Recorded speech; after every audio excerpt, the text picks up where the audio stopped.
Assalamualaikum warahmatullahi wabarakatuh. Selamat malam semuanya. Salam sejahtera, Om Swastiastu, Namo Buddhaya. Salam kebajikan untuk kita semuanya, teman-teman sekalian. Tentunya para pakeris,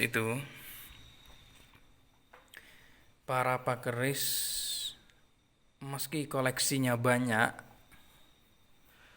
ataupun mempunyai beberapa keris-keris yang bagus, saya yakin teman-teman pasti mempunyai satu keris yang dia simpan untuk dirinya sendiri. Dengan kata lain adalah keris tayuhan. Keris tayuhan itu sudah umum di kalangan perkerisan atau penghobi serta kolektor dan para pewaris keris misalkan. Saya yakin mempunyai satu tayuhan atau keris tayuhan yang disimpan dengan baik, yang dirawat dengan baik, entah itu keris yang bagus secara garap ataupun biasa-biasa saja secara garapnya.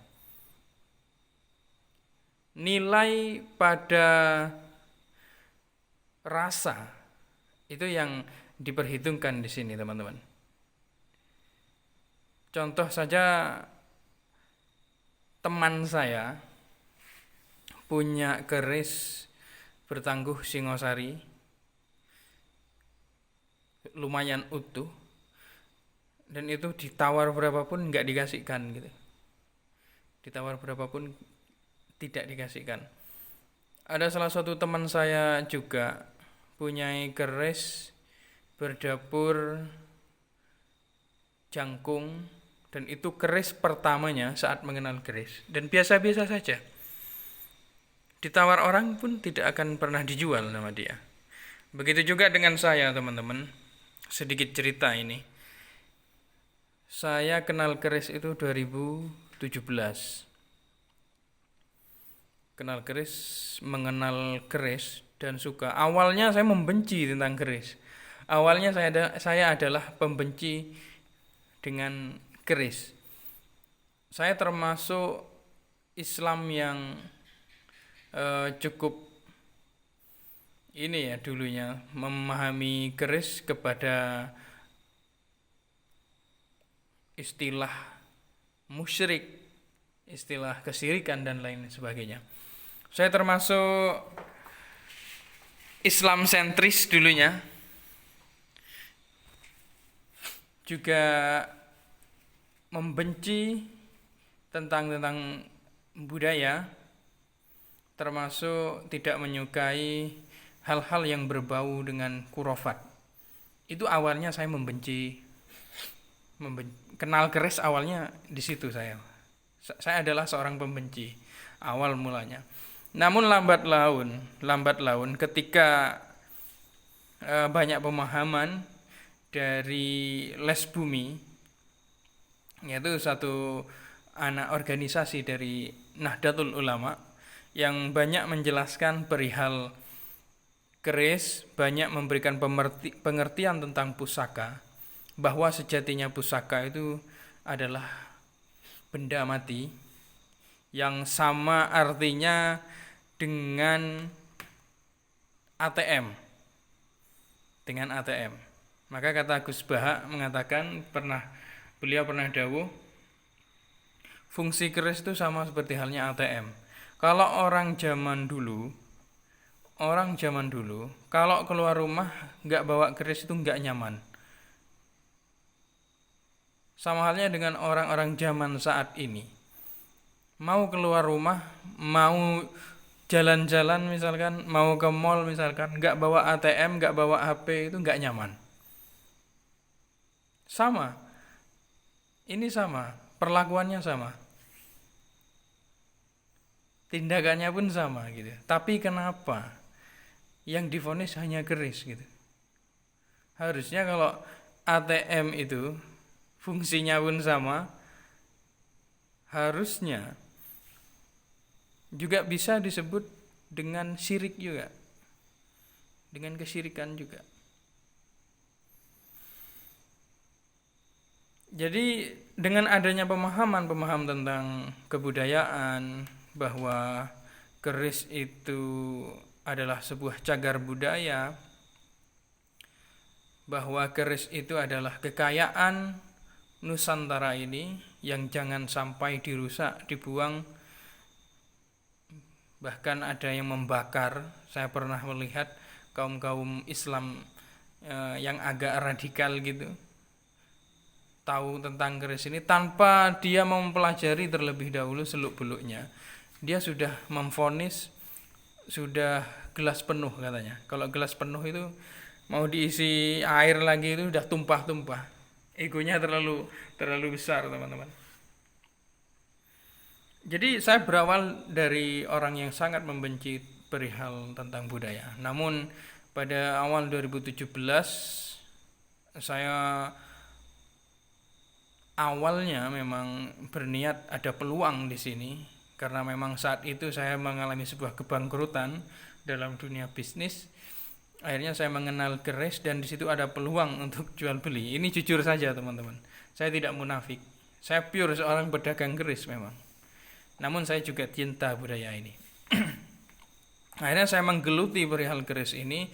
Berjalan 3 bulan, saya bisa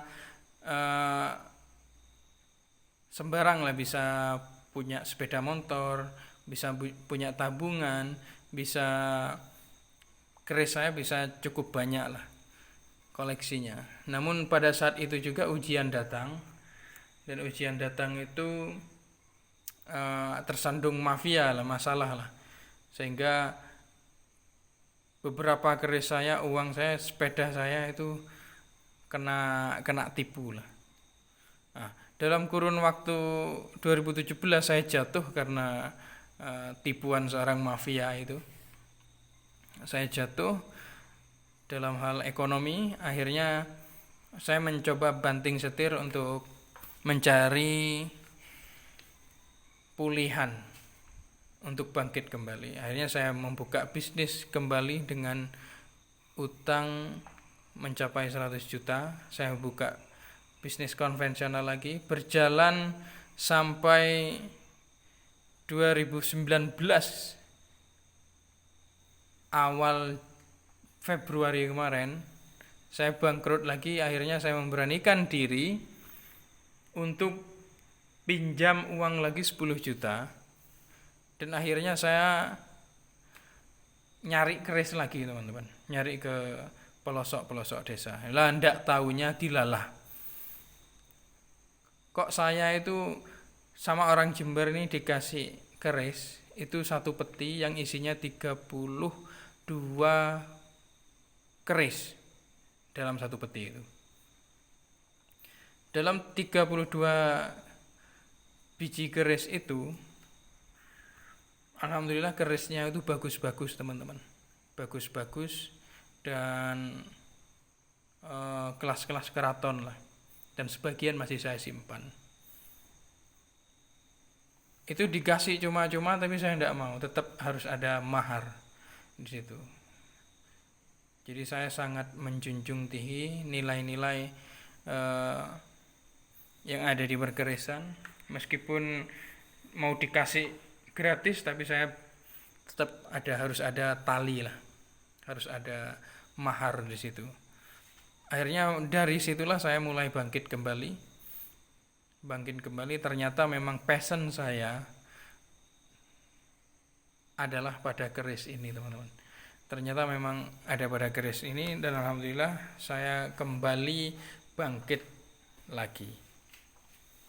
Salah satu ageman yang pertama kali saya dapatkan adalah keris ini.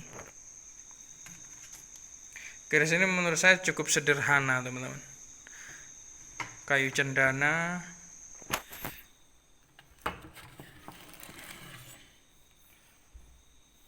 sangat-sangat sederhana, berdapur brojol.